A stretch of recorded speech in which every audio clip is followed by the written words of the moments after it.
नाज़रीन, अवामी न्यूज़ में खबरन जो सिलसिलो जारी है। इन वक्त असीं तव्हांखे खानवान खां ख़बर ॾींदा हलूं त Syed Alhando Shah human rights organisation unit Khanwahan तरफ़ां अवामी न्यूज़ रिपोर्टर खानवान जे जावेद मल्ला, डॉक्टर शफ़ीक कुंदर, तुफ़ैल ख़ुश्क, अली नवाज़ कलोड़ो ऐं ॿियनि जी अॻवानी में पंहिंजी मदद पाण तहत कोरोना वायरस सबबि बेरोज़गार थियल ॾियारीदार मज़ूर तबिके ऐं ॿियनि ग़रीब मिसकिन माण्हुनि जे लाइ 100 घरनि में राशन पहुचायो वियो। हिन सरहदी वारनि खे मदद जी अपील कंदे चयो त पंहिंजे वस आहार ration Syed Alhando Shah human rights organisation unit Khanwahan वटि जमा कराए वञे, जीअं असां बेरोज़गार थींदड़ मज़ूर तबिके जे घरनि ताईं पहुचाए सघूं। तो जीअं त असां Syed Alhando Shah human rights organisation unit Khanwahan जे तरफ़ां ही 100 घरनि में अॼु राशन पहुचाए रहिया आहियूं।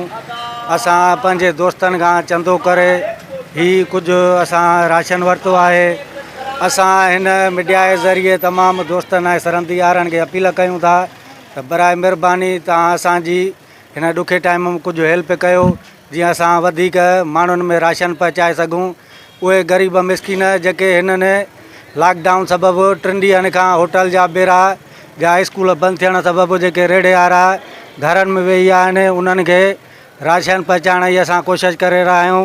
उन करे असां तमामु दोस्तनि खे सरहदी यारनि खे अपील कयूं था असांजी मदद कयो। पोइ तव्हांखां जेको पुॼे, असांखे रोक रक़म न खपे, पर तव्हां राशन पंहिंजे हिसाब सां सैयद अलहंदो शाह ह्यूमन राइट्स वटि जमा करायो।